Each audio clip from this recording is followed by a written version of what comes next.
Bismillahirrahmanirrahim. Assalamualaikum warahmatullahi wabarakatuh.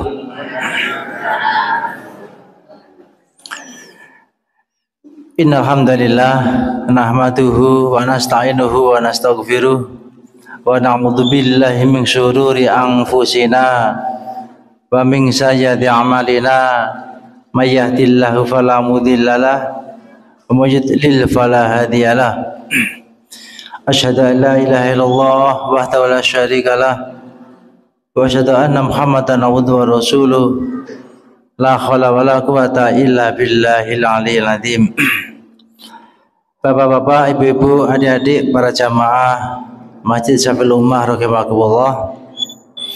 Tidak lupa, pertama marilah kita senantiasa bersyukur kepada Allah Subhanahu wa taala karena atas limpahan nikmat, rahmat, taufik dan hidayahnya kita pada sore hari ini masih diberi kekuatan oleh Allah sehingga dapat menghadiri pengajian rutin dalam rangka berbuka puasa bersama di masjid kita yang tercinta ini. Mudah-mudahan seluruh aktivitas kita pada sore hari ini mendapat ridho dari Allah Subhanahu wa taala. Amin ya rabbal alamin. Salawat serta salam semoga tetap terlimpahkan kepada Nabi Muhammad sallallahu alaihi wasallam yang telah membimbing kita semuanya. Mudah-mudahan kelak di yaumul qiyamah kita mendapat syafaatnya. Hadirin jamaah rahimakumullah. Tidak terasa ternyata kita sudah di penghujung bulan Ramadan. Kalau hari rayanya insya Allah ini bareng, besok hari Rabu tanggal 10 April, berarti puasa kita yang utuh tinggal besok dan besok lusa, berarti tinggal 2 hari lagi. Waktu Ramadan atau bulan Ramadan yang kita nantikan, yang penuh dengan keberkahan, ternyata sebentar lagi akan meninggalkan kita semuanya. Maka doa kita di akhir Ramadan seperti ini adalah yang pertama, mudah-mudahan seluruh amal ibadah kita selama Ramadan ini diterima oleh Allah Subhanahu wa taala. Sehingga kita diampuni dosa-dosa kita. Dan yang paling penting lagi adalah mudah-mudahan kita masih diberi umur panjang sehingga bertemu lagi dengan Ramadan yang akan datang. Ini adalah yang paling penting. Yang ketiga adalah bagaimana kemudian 1 bulan Ramadan ini dapat kita jadikan sebuah pelajaran untuk menghadapi bulan-bulan berikutnya di luar bulan Ramadan. Karena banyak hal yang kita petik, banyak hal yang bisa kita teladani, banyak hal yang bisa kita biasakan di bulan Ramadan ini, kemudian nanti bisa kita terapkan untuk bulan-bulan di luar bulan Ramadan. Ini yang lebih penting. Maka kedisiplinan kita, kesabaran kita, kemudian semangat kita dalam beribadah di Ramadan ini bagaimana nanti bisa terus berlanjut di luar bulan Ramadan.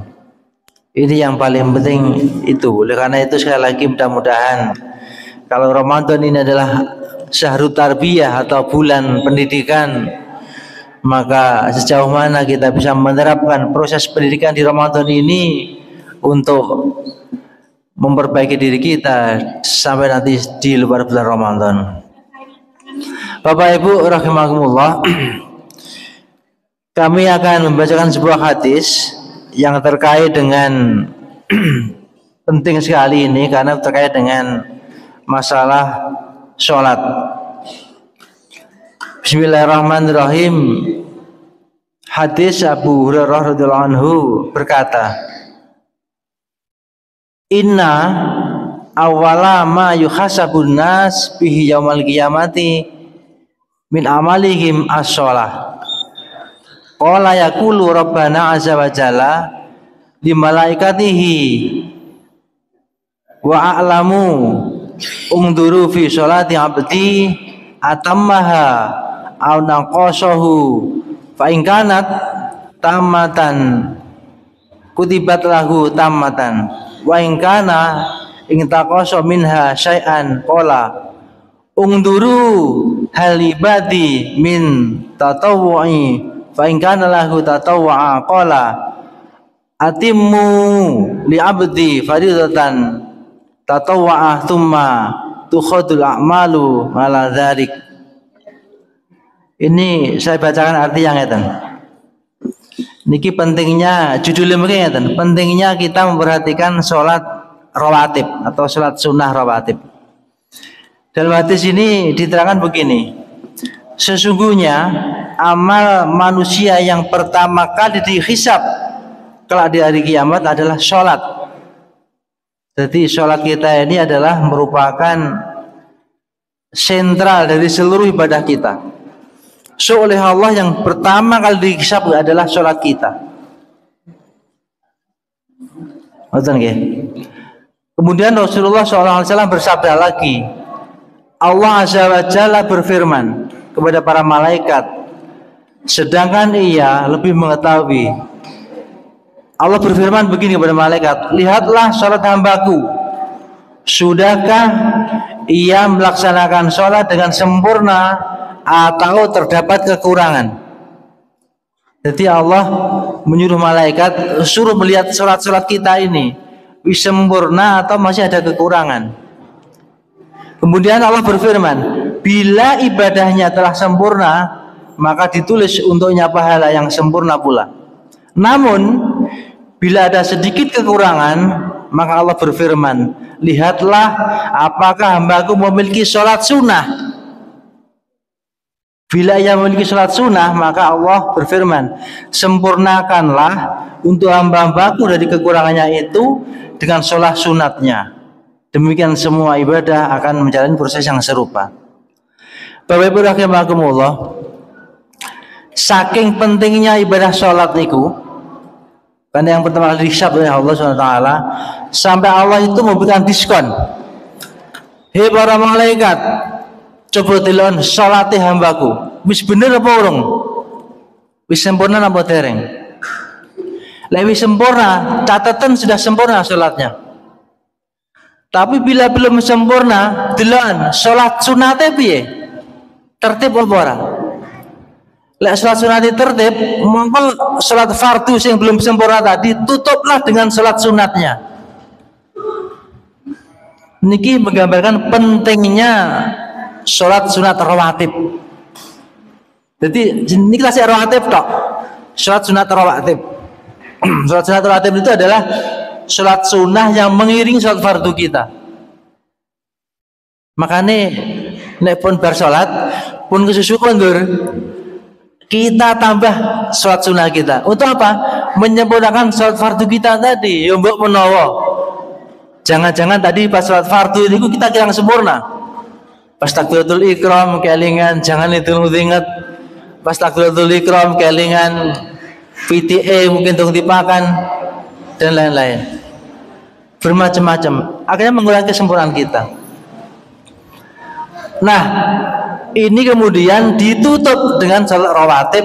Tujuannya apa? Ya mbok menawa salat fardu tadi belum sempurna, kita tutup dengan salat sunnah niku. Niki penting. Niki menggambarkan begitu sangat perhatiannya Allah terhadap ibadah sholat itu. Tidak seperti ibadah-ibadah yang lain. Bapak Ibu rahimakumullah, sholat rawatib niku wonten kalih. Ada sholat muakkad, ada ghairu muakkad. Sing muakkad niku sholat yang sangat dianjurkan oleh Allah. Sholat sunat yang sangat dianjurkan. Niki wonten 10 rakaat. Yang pertama 2 rakaat sebelum subuh. Yang kedua 2 rakaat sebelum zuhur. Yang ketiga 2 rakaat setelah zuhur. Punum nggih. Yang ke berapa tadi? Yang keempat 2 rakaat setelah maghrib dan 2 rakaat setelah isya. itu adalah sholat rawatib muakkad yang sangat dianjurkan. Ada yang ghairu muakkad, artinya ya tidak terlalu dianjurkan, tapi kalau kita melaksanakan juga baik-baik saja. Yaitu ya 2 rakaat sebelum zuhur. Jadi zuhur tadi berarti kan 4. Yang 2 rakaat sebelum ini adalah ghairu muakkad, yang 2 rakaat setelahnya adalah muakkad. Jadi ada 4 rakaat sebelum zuhur, 2 rakaat lagi setelah zuhur, 2 rakaat setelah asar, kemudian 2 rakaat sebelum maghrib, dan 2 rakaat adalah sebelum isya. Itu yang ghairu muakkad. Nah, Bapak Ibu rahimakumullah, maka dari itu walaupun ini sholat sunnah, tetapi ada aturannya. Ada waktu-waktu tertentu yang kita tidak boleh melaksanakan sholat sunat rawatib itu. Kapan itu? Setelah sholat asar. Ini kan buatan enten sholat sunnah. Setelah sholat subuh. Ini kan buatan enten sholat sunnah. Jadi mohon ngantos karena saking sregepe bar asar sholat sunnah. Buatan enten niku. Saking sregepe mergo semangat bar subuh sholat sunnah setelah subuh. Buatan enten. Jadi di dalam hadis tidak ada sholat sunat rawatib setelah asar maupun setelah subuh. Oke, maka dari itu Bapak Ibu yang masih mungkin ada pemahaman yang kurang pas tentang sholat sunnah, niki dados perhatian. Niku itu sholat rawatib di samping sholat sunnah yang lain yang diajarkan oleh Rasulullah. Setelah subuh tidak ada sholat rawatib, tidak sholat sunnah, tetapi setelah sedikit terbit matahari ada sholat sunat syuruk namanya. Setelah matahari terbit 1 jengkal ada sholat sunnah duha. Pun itu sak jebenge. Sampai pinten rakaat mboten batese, monggo. Itu adalah beberapa sholat sunnah. Kemudian malam banyak sekali jenis sholat malam yang bisa kita lakukan. Ya, ini pentingnya menjaga konsistensi dalam sholat. Maka dari itu Bapak Ibu sekalian yang kami hormati,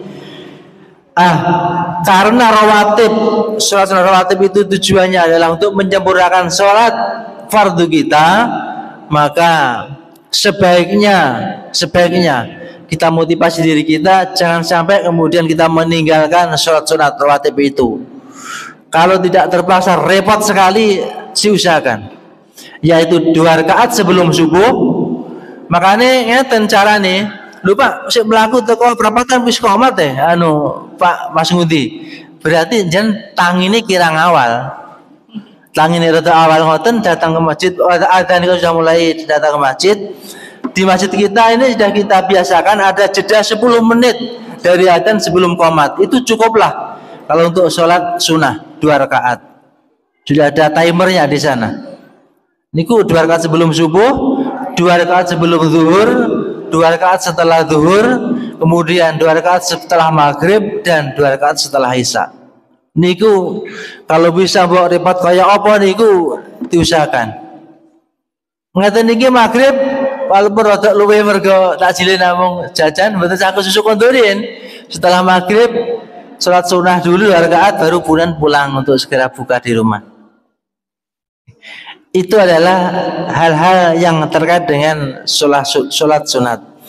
Kenapa seperti itu? Tadi dikatakan bahwa karena sholat itu adalah salah satu ibadah yang pertama kali dihisab oleh Allah SWT, maka sedapat mungkin sholat kita ini kita tertibkan, kita sempurnakan.